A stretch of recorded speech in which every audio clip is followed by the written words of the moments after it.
Hello everyone, welcome to my channel brilliant minds. तो आज की इस वीडियो में हम class 9th financial market management का जो हमारा चैप्टर नंबर 4 है, व्हाट इज फाइनेंशियल प्लानिंग को हम पार्ट 2 अब हम इसका बना रहे हैं।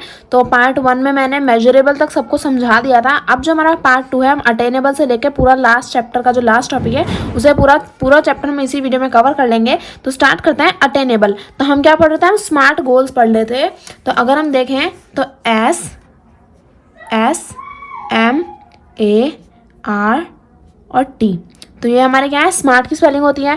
तो स्मार्ट में से स्पेसिफिक हमने कंप्लीट कर लिया, मेजरेबल हमने कंप्लीट कर लिया, अटेनेबल अभी हम कंप्लीट करेंगे और R और T जो है उन्हें भी हम कंप्लीट करेंगे। तो अटेनेबल दे रखा है, the goal set must be reachable for you, if it is not reachable you can not attain your goals. यानी कि जो हमारे गोल्स हैं, जो हमने सेट कर रखे हैं, वो क्या है, वो अटेनेबल होने चाहिए। यानी कि ऐसा नहीं हम कुछ भी सोचे जा रहे हैं, मतलब ऐसी चीज़ जो हम पा सकें, हमें कुछ ऐसा गोल रखना है। अभी हमें एग्जाम्पल दे रखा है, वो एग्जाम्पल के थ्रू मैं आपको समझाती हूँ।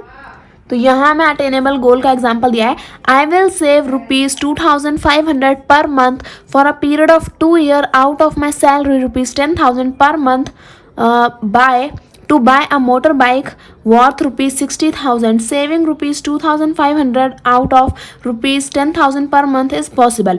अब देखो यहाँ पे हमें क्या दे रखा है कि मैं अपनी जो 10,000 की सैलरी है उसमें से हर महीने कितने बचाऊंगा, 2,500 रुपये हर महीने सेव करूंगा। कितने साल तक? 2 years तक, यानी कि 2 साल तक अपने 10,000 रुपये की सैलरी में से मैं 2,500 रुपये बचाऊंगा, ताकि मैं क्या कर सकूं, एक नई मोटर बाइक, यानी कि जो हमारी बाइक होती हैं उन्हें मैं क्या कर सकूं, उसे मैं खरीद सकूं। लेकिन अनअटेनेबल गोल अगर हम देखें, I will save ₹12,000 per month for period of 5 months out of my salary of ₹10,000 per month to buy a motorbike ₹60,000. When your salary is ₹10,000 per month, how you will save ₹12,000 per month? अब देखो attainable यानी कि जिसे हम पा सके ऐसा गोल। तो 10,000 में से 2,500 तो पाना मुमकिन है, लेकिन 10,000 में से 12,000 बचाना ये तो नामुमकिन है। आप, ये तो ऐसी बात हो गई कि मैं आपको 10 रुपये दे रही हूँ और कहूँ कि 100 रुपये का सामान खरीद के लाओ, तो ये हम नहीं कर सकते ना। तो ये अटेनेबल नहीं है। तो यहाँ पे मैं दे रखा है कि 60,000 की बाइक तो मैं खरीद सकता हूँ, लेकिन 10,000 रुपये में से 12,000 बचाऊंगा, तो ये तो अटेनेबल ही नहीं है, तो ये गलत हो जाएगा। तो हमारे सारे गोल्स क्या होने चाहिए, अटेनेबल होने चाहिए, जिन्हें हम पा सकें, ऐसे गोल होने चाहिए। आगे में दिया है रियलिस्टिक गोल्स, यानी कि जो सच में हो, ऐसा नहीं कुछ भी अंधविश्वास ऐसा हम कुछ सोच रहे हैं। तो रियलिस्टिक देख लेते हैं। The goal set by you must be realistic. It means the goal set by you should have a possibility of doing it. If it is not possible to do a particular thing, your all effort will go in vain. यानी कि एक वो real चीज़ होनी चाहिए जिसे हम पाना चाह रहे हैं, जो हमारा गोल है वो करना चाहिए, रियलिटी में एग्जिस्ट करना होना चाहिए। ऐसा नहीं कि हम बस कुछ भी ऐसे ही अंधविश्वास में माने जा रहे हैं और अपना गोल बना लिया है हमने, कुछ भी जो रियल ही नहीं है। तो ऐसा अगर हम करेंगे तो हमारे जितने भी एफर्ट्स हैं वो सब क्या हो जाएंगे, बर्बाद हो जाएंगे, वेन में चले जाएंगे। तो एग्जाम्पल दे रखा है, I will buy a motor bike worth of 60,000 buy saving 2,500 per month after a period of 2 years. It seems realistic.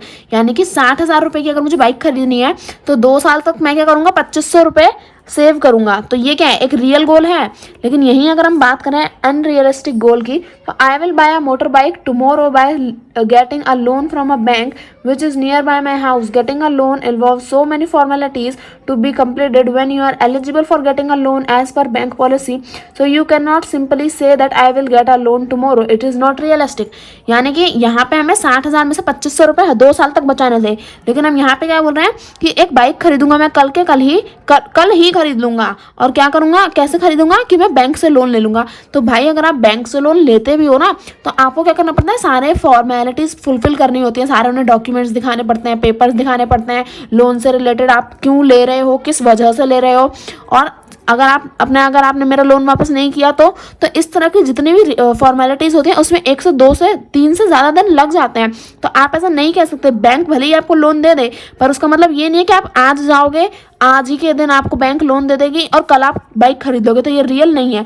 इससे भी सिंपल एग्जांपल दूं तो मैं कह रही हूँ कि जैसे हमारा जो सन है वो कहाँ से आता है, सन कहाँ से राइज होता है।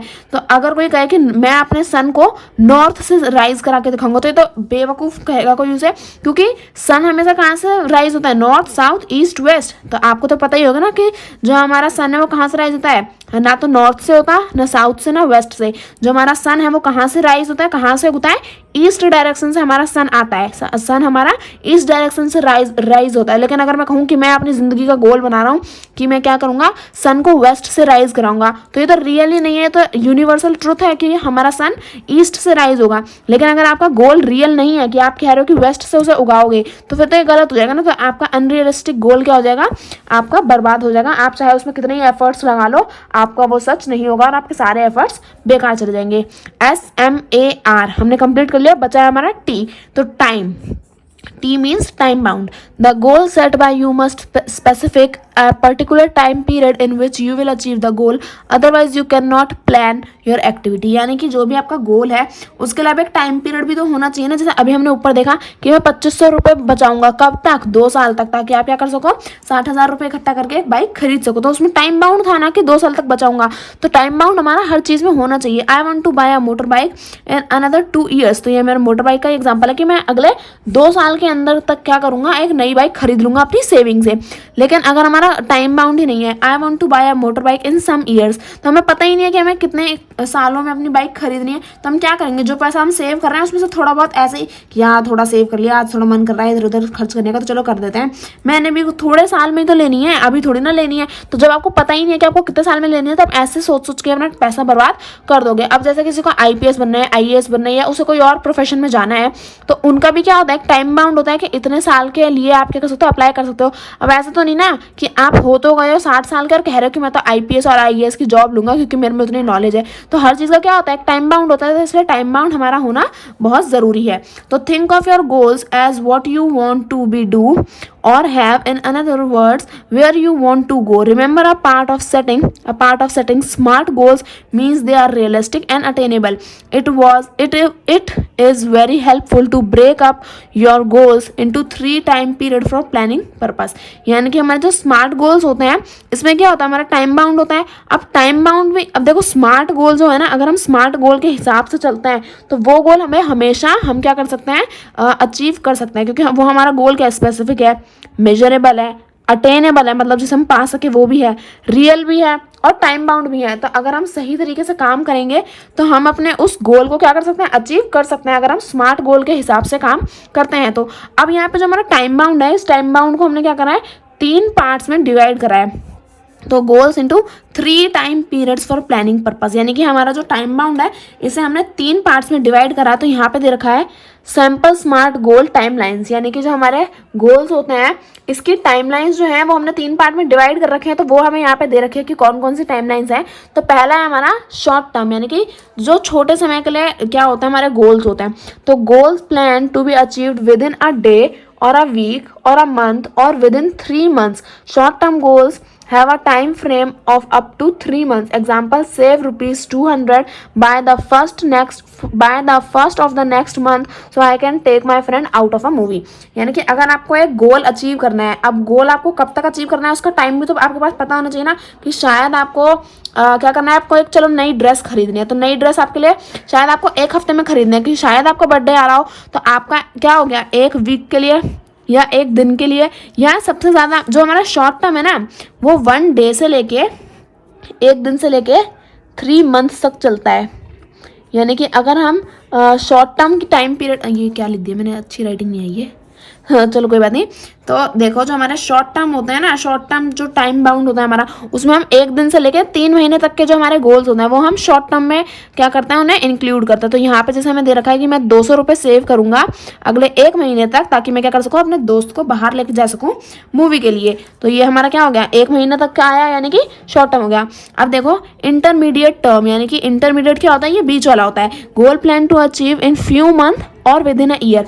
Intermediate terms goal take place between 3 months और 1 ईयर, यानी कि ये वाले जो हमारे गोल्स होते हैं ये कब से कब तक होते हैं, 3 मंथ से लेकर हमारे 1 ईयर तक, यानी कि 3 महीने से लेकर तीन महीने से अगर ज़्यादा हो जाते हैं तो 3 महीने से ज़्यादा से 1 साल के अंदर अंदर तक अगर हमारा कोई गोल है तो हम उसे अचीव कर सकते हैं। एग्जाम्पल दे रखा है कि 200 रुपये क्या करना है, अगले 4 महीने तक सेव करना है ताकि मैं एक टी शर्ट और ट्राउज़र भी खरीद सकूँ। या फिर अगर आपको कोई और गोल है, जैसे आपको क्या करना है, आपको जैसे आपका एक कोई स्कॉलरशिप का एग्जाम होने वाला है तो उसके लिए आपको सिलेबस मिल गया है, लेकिन वो कब है, 6 महीने के बाद है। तो आपका गोल है कि आपको जो स्कॉलरशिप का एग्जाम है उसे क्रैक करना है। तो वो क्या हो गया, आपके पास एक टाइम बाउंड आ गया ना कि 6 महीने तक का आ गया। तो 6 महीने क्या है, 3 महीने से ज़्यादा और 1 साल के अंदर अंदर का। तो ये हो जाएगा रहा इंटरमीडिएट टर्म। अब दे रखा है लॉन्ग टर्म। लॉन्ग टर्म यानी कि goals plan to achieve after a year. Long term goals are more than a year, यानी कि आगे हमें दे रखा है इसके आगे में। तो गोल्स क्या होते हैं, लॉन्ग टर्म गोल होता है हमारे 1 ईयर से ज़्यादा वाले। अब 1 ईयर एंड मोर यानी कि 1 साल से ज़्यादा वाले जो हमारा टाइम बाउंड होता है वो होते हैं हमारे लॉन्ग टर्म टाइम बाउंड। तो अभी अपना नेक्स्ट पे स्टार्ट करते हैं हम अपना। Those long-term goals require patience to achieve and a willingness to give up something you want now in return for something better later. For example, 2000 per year for the next 4 year to buy a hi-fi music system. यानी कि long terms goal में हमें क्या करना पड़ता है, अब जो हमारा इतना लंबे समय तक का गोल है तो हमें क्या करना पड़ेगा, अपने आप में पेशेंस रखना पड़ेगा। यानी कि हमें तसल्ली रखनी पड़ेगी, ऐसा नहीं यार पैसा इतने दिन से रखा पड़ा है चलो कहीं खर्च कर देना है। कि आपको ये पता है ना कि आपने एक गोल सेट कर रखा है जो क्या है लंबे समय के लिए, तो इसलिए आपको अपने गोल में पेशेंस रखना पड़ता है। और गोल जो लॉन्ग टर्म होता है वो 1 साल से ज़्यादा के लिए होते हैं। अब हमारा जो स्टेप 2 है, अब देखो हमने जो सबसे पहला हमारा स्टेप 1 क्या था, सेटिंग गोल्स, वो हमने पूरा कंप्लीट कर लिया। स्टेप 2, स्टेप 3, स्टेप 4, स्टेप 5 ये आज की इस वीडियो में कंप्लीट करेंगे। तो स्टेप 2 दिया है एनालाइज इन्फॉर्मेशन, यानी कि इन्फॉर्मेशन जो हमारा गोल जो हमने सेट किया है उसके बारे में इन्फॉर्मेशन कलेक्ट करना। The second step in the financial planning process is to evaluate information about yourself. Let's start with where you are now. How do you get money? Do you receive an allowance? How much do you get each week? How much do you spend each week? What do you normally spend your money on? यहाँ पे मैं क्या दे रखा है, यहाँ पे मैं दे रखा है कि हमारा फर्स्ट स्टेप क्या था, एक गोल अपना सेट करना। गोल हमने सेट कर लिया। उसके बाद सेकंड स्टेप हमारा फाइनेंशियल प्लानिंग में कि उस गोल से रिलेटेड जितनी भी इंफॉर्मेशन है वो हमारे पास होनी चाहिए। कि फॉर एग्जांपल अगर आपको अपना पैसा सेव करना है, कि अगर आपको इन फ्यूचर क्या करना है, आपको जैसे एक बाइक ही खरीदनी है, हम बाइक का एग्जाम्पल ले लेते हैं। अगर आपको एक बाइक खरीदनी है तो उसके लिए आपने एक गोल सेट कर लिया कि मुझे बाइक खरीदनी है। अब उसके बाद आप क्या देखोगे कि आपके पास अभी पैसा कितना है, how do you get money, यानी कि आपके पास कितना पैसा अभी है, या फिर आपको कितना पैसा अभी मिलता है, या फिर आपको कहीं से अलाउंस मिलती है, यानी कि आपको कहीं से किसी और सोर्स से कहीं और से आपको कहीं पैसा मिलता है, या फिर आपको हर हफ्ते कितना पैसा मिलता है, और उसमें से उस पैसे में से आप हर हफ्ते खर्च कितना करते हो, या फिर आप ज़्यादातर नॉर्मली कितना ज़्यादा स्पेंड कर लेते हो। तो ये सारी चीज़ें हमें पता होनी चाहिए। Answer to questions like these help pinpoint where you are financially, यानी कि ऐसी चीज़ों से हमें पता चलता है कि हमारी फाइनेंशियल कंडीशन अभी किस तरह की है, कि हमें कितना पैसा मिलता है, हम कितना खर्च करते हैं, हमारे पास कितना बचता है। तो हमारी फाइनेंशियल कंडीशन ऐसे क्वेश्चन से हमें पता चलती है। So it helps you to understand your financial resource so that you make plan your next step, यानी कि जब आपको पता होगा कि आपकी फाइनेंशियल कंडीशन क्या है और किस तरह से आपको अपना पैसा अब यूज़ करना है, तो उससे क्या हो जाएगा, आप अपना एक अच्छा फाइनेंशियल प्लान क्रिएट कर पाओगे। तो अगर आपको बाइक खरीदनी है तो आपको चेक करना पड़ेगा कि आपकी सैलरी कितनी है, कितना आप उसमें से खर्च करते हो, कितना आपको बचाना है, ताकि आप क्या कर सको, अपनी बाइक को खरीद सको। तो स्टेप 2 हमारा कंप्लीट हो गया। इन्फॉर्मेशन हमें एनालाइज करनी है, इन्फॉर्मेशन के बारे में हमें मतलब हमारे गोल से रिलेटेड सारी इन्फॉर्मेशन हमारे पास होनी चाहिए। स्टेप 3 है क्रिएट अ प्लान। अब हमें क्या करना है, एक प्लान बनाना है। तो once you have the information available to you as to where you stand in terms of your finance today's, you can match your resources with your goals. Do you have enough money with you to meet your goals, whether it is the new t-shirt or trouser or going out for a movie? If not, what do you need to do? What you are facing is a situation of limited resources, so what do you do? Is it time to make some financial decision and formulate a plan? तो यहाँ पे हमें क्या दे रखा है कि अब जब हमें क्या करना है, अब हमने जैसे हमने ऊपर देखा हमने कि हमें पता चलिए कि हमारी फाइनेंशियल कंडीशन क्या है, हम कितना पैसा कमाते हैं, कितना खर्चते हैं और कितना हमारे पास बचता है। तो हमें क्या हुआ, इन्फॉर्मेशन से हमें पता चला कि हमारे पास फाइनेंशियल कंडीशन अभी हमारी कैसी है। तो अब हमें क्या करना है, अब हमें एक प्लान बनाना है कि किस तरह से हम अपने पैसे को यूज़ करेंगे, कहाँ पे यूज़ करेंगे, कहाँ पे यूज़ नहीं करेंगे। तो अपने गोल्स के लिए सेट करना है ना। तो यहाँ दे रखा है हमें, let's say you have 2 goals. अब हमें यहाँ पे 2 गोल्स दे रखे हैं।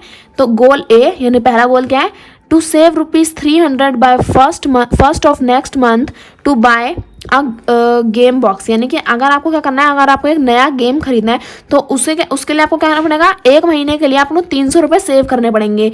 तो ये हमारा पहला गोल है। दूसरा दे रखा है to save ₹900 within the next 3 months to buy a sports shoes.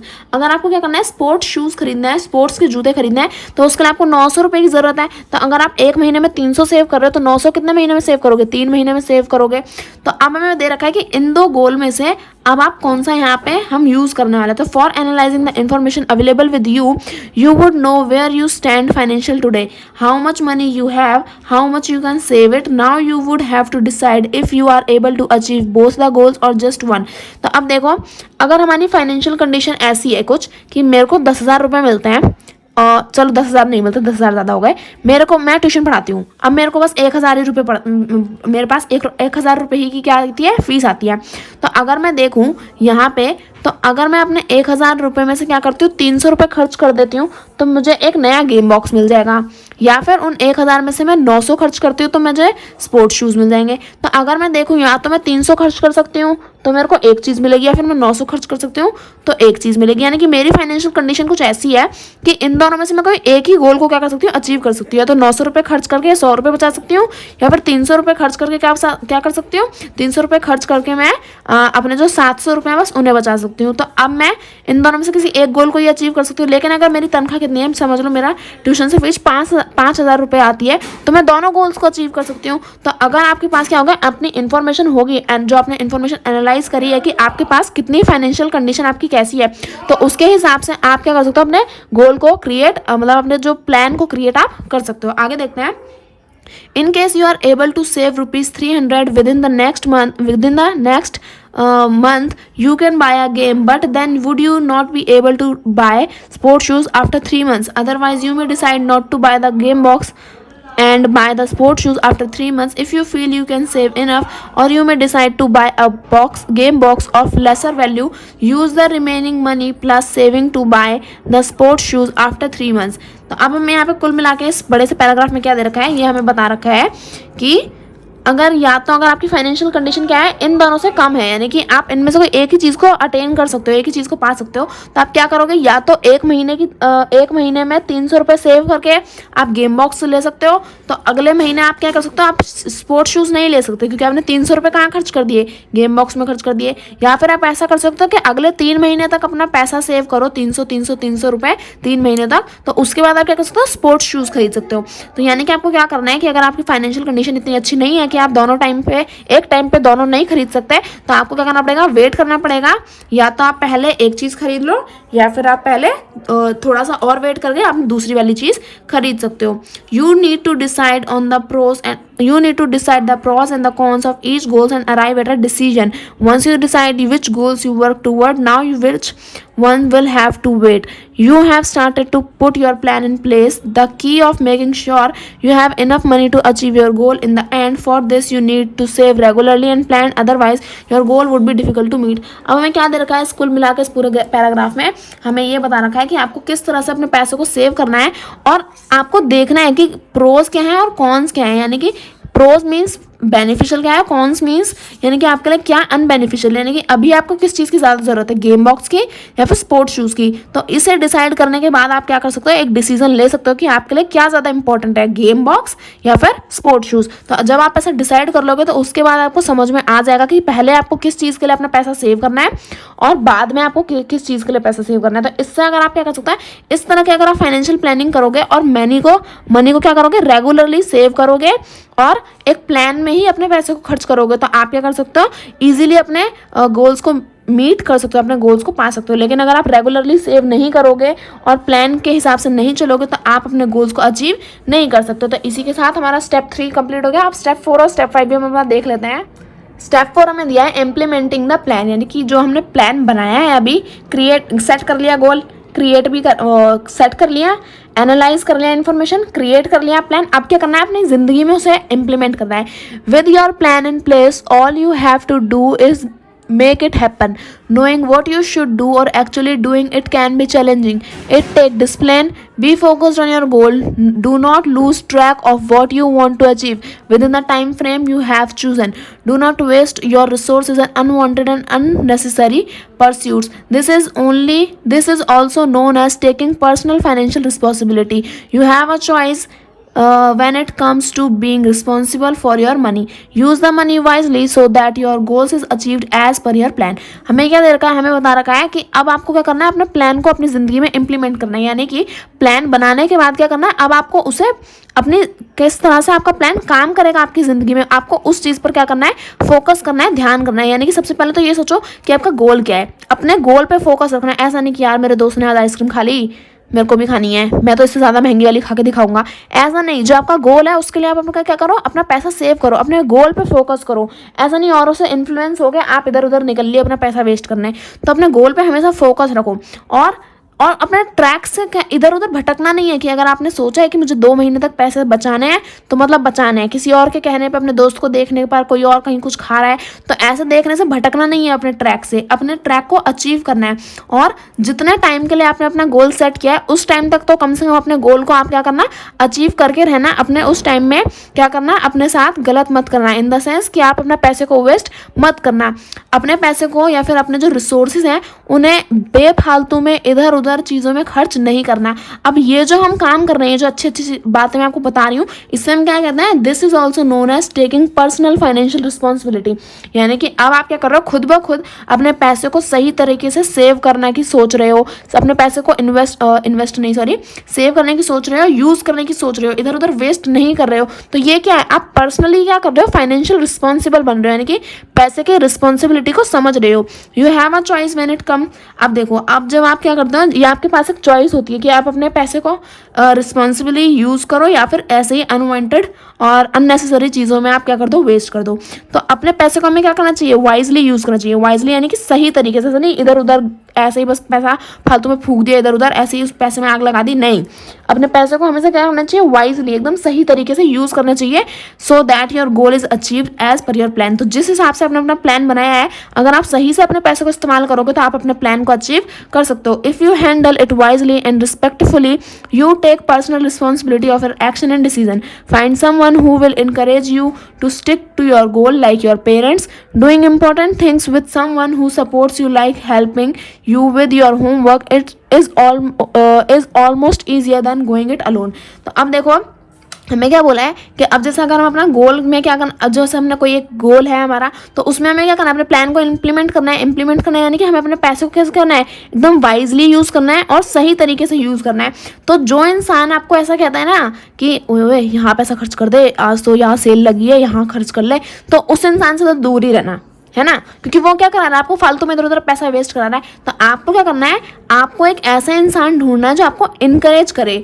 ज़रूरी नहीं कि वो आपका दोस्त हो या आपके माँ बाप ही हो। यहाँ पे तो दे रखा है कि जैसे आपके माँ बाप वैसे आपको कभी गलत नहीं बताएंगे, वो हमेशा सही कहेंगे। तो इसलिए आप क्या कर सकते हो, अगर आपको कोई इंसान ढूंढना है जो आपको इनकरेज करे आपके पैसे सेव करने में, तो जैसे वो आपके पेरेंट्स भी हो सकते हैं, पेरेंट्स के अलावा आपके शायद दोस्त भी हो जो शायद अच्छे दोस्त होते हैं, तो वो भी हो सकते हैं, आपकी टीचर भी हो सकती हैं, आपका कोई भी जो आपको क्या करे, इनकरेज करे आपका पैसा सेव करने में, आपके गोल से आपको स्टिक रहने में। तो उस इंसान से हमेशा पास में रहना, ताकि वो क्या करें, आपका पैसा इधर उधर वेस्ट ना होने दे। और आपको खुद पे भी एक रिस्पॉन्सिबिलिटी लेनी है कि आप अपना पैसा इधर उधर वेस्ट ना करो। तो ये हमारा क्या होगा, इम्प्लीमेंटिंग द प्लान हमारा कंप्लीट हो गया, स्टेप नंबर 4। अब स्टेप 5 क्या दे रखा है, monitor and modify the plan. तो इसे भी पढ़ लेते हैं। After you create a plan, be aware you may need to change it over time. You will run into unexpected obstacles. Your goals may change. You may add new goals or new resources may change. That's life and it's normal. You may have unexpected expenses over time. Your values and goals may change. Do not be afraid to revise your financial plan, which may now have to take into account new goals. All you're required to do is be firm on meeting your goals through knowing where you stand today, being realistic and using your money wisely. यहाँ पे मैं क्या दे रखा है कि अब जो हमने प्लान बना लिया कि मैं इस तरह से अपना 2 साल तक अपना पैसा या 2 महीने तक अपना पैसा इस तरह से सेव करके रखूंगा, तो अब ज़रूरी नहीं है कि आपने जो प्लान बना लिया उसे ऐसे ही चलाओगे। वो प्लान में क्या होता है, थोड़े बहुत चेंजेस टाइम टू टाइम अगर हम करना चाह रहे हैं या अगर हमें ज़रूरत पड़ रही है करने की तो हम कर सकते हैं। और ये बहुत ज़्यादा नेचुरल है, क्योंकि हम क्या है, हमारी लाइफ क्या है, बिल्कुल हमारे प्लान के हिसाब से नहीं चलती है। कभी कभार लाइफ में अनएक्सपेक्टेड चीज़ें हो जाती हैं। जैसे अगर आपने क्या सोचा कि 2 महीने तक अपनी सैलरी को आप सेव करोगे, जैसे अगर आपकी 50,000 की सैलरी है तो उसमें से 25,000 आप क्या करोगे, सेव करोगे। लेकिन इन केस अगर फैमिली में कोई बीमार पड़ जाता है तो उसका मतलब ये थोड़ी ना नहीं कि आपने प्लान बनाया था कि पैसा सेव करूंगा तो मतलब मैं किसी की बीमारी में भी अपना पैसा नहीं लगाऊंगा। नहीं, अब कभी कभार जब जो अनएक्सपेक्टेड चीज़ें होती हैं जो हम नहीं चाहते पर वो हो जाती हैं, तो उनके लिए हमें क्या करना पड़ता है, अपने प्लान में थोड़े से चेंजेस करने पड़ते हैं। तो टाइम टू टाइम हमारा प्लान क्या होता है, चेंज करना पड़ता है हमें। तो हमारे हमेशा प्लान करना चाहिए फ्लेक्सिबल होने चाहिए, यानी कि जब हम चाहें तो हम उन्हें क्या कर सकें, चेंज भी कर सकें। तो योर गोल में भी चेंज, या फिर हमारा गोल कब चेंज होता है, जब हम या तो हम अपना गोल चेंज कर दें, है ना। अगर हम जैसे अगर मैं चाह रही थी कि मैं कार खरीदूंगी, लेकिन अब हमारा फ्रिज खराब हो गया, तो अब कार तो हमारी वांट हो गई, लेकिन फ्रिज क्या है, फ्रिज तो नीड है ना, कि अब फ्रिज में हमें खाना वाना रखना होता है, ठंडा पानी रखना होता है, तो फ्रिज नीड है हमारी। तो इसलिए हम क्या करेंगे, अभी कार और वांट वैसे ही हमारे क्या देखे जाए तो जो फ्रिज जो हमारा कार और फ्रिज है, तो कार वांट हो जाएगी, फ्रिज हमारा नीड हो जाएगा। तो हमें क्या करना पड़ेगा, पहले कार के लिए सेव कर रहे थे, तब हम क्या करेंगे, उस पैसे को हम फ्रिज में लगा देंगे। तो अगर हमारा गोल चेंज होता है तो हम अपने प्लान को क्या कर सकते हैं, चेंज कर सकते हैं।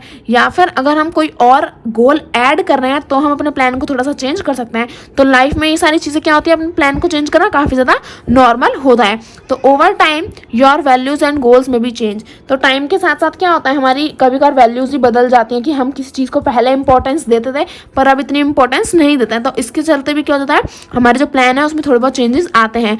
तो हमें क्या करना चाहिए, हमें अपने प्लान को हमेशा रिवाइज करता रहना चाहिए, कि देखते रहना चाहिए कि ये हमारा पहले प्लान था, अब मैंने इसे थोड़ा सा चेंज करके ऐसे कर दिया। तो अब आप जब अपना प्लान चेंज करो तो इसमें कोई घबराने वाली बात नहीं है, कोई भी अपना प्लान इजीली चेंज कर सकता है। All you require to be frame on meeting your goals through you stand today, be realistic and use money wisely. तो अब आपने जब अपना गोल चेंज कर दिया है तो अपने पैसे को क्या करना है, पैसे को बहुत ही सही तरीके से यूज़ करना है। और क्या करना, बीइंग रियलिस्टिक। ऐसा नहीं है आपने जो गोल बनाया है फिर आपने कुछ ऐसा सोच लिया बिल्कुल बकवास सी चीज़ जो रियल है ही नहीं। तो क्या करना, हमेशा रियलिस्टिक गोल्स चुनना और अपने पैसे को सही तरह से यूज़ करना। When you complete a goal, cross it of your list, then revisit your list of goals and do a check upon regularly to see where you stand and where you are heading। तो यानी कि जब आपका गोल क्या हो जाता है, complete हो जाए, तो अपनी आपने जो लिस्ट थी, यानी कि मतलब आप किस तरह से अपनी गोल्स को अचीव करते आए हो, कि इतने टाइम पीरियड में इतना सेव करना है, इस तरह से सेव करना है, यहाँ पे अपने फालतू के एक्सपेंसेस को बंद करना है। तो ऐसे क्या करना है, अपने गोल्स में जो आपने गोल सेट करे थे तो उसके लिए जो लिस्ट थी आपकी, उसे क्या करना चाहिए, हमेशा चेक करते रहना कि जब आपका गोल कंप्लीट होने वाला है या कंप्लीट हो गया है तो आपको पता रहना चाहिए ना कि आपने कैसे स्टार्ट किया था और अब आपने कहाँ पे आके अपने गोल को कंप्लीट किया है। That's financial planning is a nutshells, making money work for you to let you lead the kind of life you want. Be careful about getting mixed up here and letting money control you. Money is just a means to an end. तो हमें क्या दे रखा है कि financial planning क्या है, एक नटशेल है जिसमें हम क्या करते हैं, पैसे को किस तरह से यूज़ करना है और पैसे की ज़रूरत हमारी लाइफ में कैसे पड़ने वाली है, इस चीज़ को हम क्या करते हैं, सेट करते हैं। फाइनेंशियल प्लानिंग हमारी क्या है, फाइनेंशियल प्लानिंग है कि अपने पैसे को सही तरीके से यूज़ करना। तो हमेशा क्या करना ना, हमेशा इस चीज़ से केयरफुल रहना, हमेशा इस चीज़ का ध्यान रखना कि अपने पैसे को किस तरह से यूज करना है। अलग अलग गोल्स को क्या करना, मिक्स मत करना कि ये भी सब कुछ बिल्कुल गुड़ गोबर करके अब हम अपना पैसा सेव करेंगे। नहीं, हमेशा सारी चीज़ों को क्या करना, सही से लेके चलना और पैसे को सही से कंट्रोल करना। ओके, कि पैसे को सही तरीके से यूज़ करना। तो बेनिफिशियरीज ऑफ फाइनेंशियल प्लानिंग से देख लेते हैं, लास्ट पैराग्राफ है हमारा, इसके बाद हमारा चैप्टर कंप्लीट हो जाएगा। It is very useful to everyone. There are many instances of highly paid employees who come to financial grief merely because they did not plan for their post-career years. Similarly, even people earning small amounts of income should undertake this process as it will help them in prioritizing their goals so that their limited income can be used more efficiently. Little drop of water make the mighty ocean. यहाँ पे हमें क्या दे रखा है, यहाँ पे हमें बता रखा है कि फाइनेंशियल प्लानिंग के बेनिफिट्स क्या हैं। अगर कोई कह दे कि मैं क्यों करूँ इतना झंझटबाजी के, इतने साल तक बचाओ, इतने टाइम तक बचाओ, पैसा ऐसे सेव करो, पैसा वैसे सेव करो, अरे क्या ज़रूरत है इस फालतू की चीज़ की। तो यहाँ पे हमें बेनिफिट्स दे रखे हैं कि फाइनेंशियल प्लानिंग हमें क्यों करनी चाहिए। तो ये क्या है, फाइनेंशियल प्लानिंग जो है हर किसी के लिए बहुत ज़्यादा यूजफुल होती है। क्यों? क्योंकि ऐसे बहुत से लोग होते हैं जिन्हें अच्छी खासी क्या मिलती है, सैलरी मिलती है, लेकिन वो अपने पैसे को इतनी फालतू की चीज़ों में वेस्ट कर देते हैं, बिल्कुल भी फाइनेंशियल प्लानिंग पे ध्यान नहीं देते। तो क्या होता है, उनका जो पैसा है वो ऐसे ही वेस्ट हो जाता है, और जब उस पैसे की जरूरत पड़ती है तो उनके पास वो नहीं होता। भले ही अच्छी खासी उनकी तनख्वाह है, लेकिन कुछ लोग ऐसे होते हैं जो भले ही थोड़ा सा कम कमा रहे हैं, लेकिन क्या उनकी फाइनेंशियल प्लानिंग है कि अभी पैसा सेव करना है ताकि इन फ्यूचर हम यूज़ कर सकें। तो जो लोग भले ही थोड़ा कम कमा रहे हैं पर फाइनेंशियल प्लानिंग उनकी अच्छी है, तो वो क्या कर रहे हैं, वो अपने गोल्स को एक प्रायोरिटी दे रहे हैं कि अपने गोल्स को अचीव करने का उनके ज़्यादा चांसेस होते हैं, क्योंकि हमें गोल्स अचीव करने के लिए किसकी ज़रूरत है, मनी की। और अगर हम अपने मनी को सेव कर रहे हैं तो हमारे गोल्स अचीव हम कर सकें, तो इसकी ज़्यादा प्रायोरिटी होती है। तो अब यहाँ पे हमें दे रखा है कि little drop of water make might ocean, यानी कि छोटी छोटी बूंद से ही क्या बनता है, पूरा का पूरा समंदर बनता है। छोटी छोटी बूंद से ही हमारा समंदर बनता है। तो यानी कि अगर हम धीरे धीरे अपना थोड़ा बहुत पैसा सेव करेंगे तो इन फ्यूचर वो क्या हो जाएगा, हमारा ज़्यादा पैसा हमें हमारे टाइम पे इन फ्यूचर में मिल जाएगा। तो इसी के साथ हमारा पूरा का पूरा चैप्टर कंप्लीट हो गया। आई होप आपको पूरा चैप्टर अच्छे से समझ में आया होगा, सारे टॉपिक अच्छे से समझ में आए होंगे। वीडियो में कोई भी डाउट हो, कोई कॉन्सेप्ट समझ ना आया हो, तो आप मेरे को कमेंट सेक्शन में कमेंट कर देना, मैं आपके सारे डाउट्स क्लियर कर दूंगी। फिर भी अगर आपको नहीं समझ में आता है तो वीडियो को रिप्ले करके ज़रूर देखें, अपने दोस्तों के साथ क्लास ग्रुप में भी शेयर करना, ताकि आपके जो फ्रेंड्स हैं वो भी अच्छे से पढ़ पाएं। तो आई होप आपको पूरा चैप्टर अच्छा लगा होगा। वीडियो अच्छी लगी तो प्लीज़ वीडियो को लाइक करें and subscribe my channel for more videos. Thank you for watching.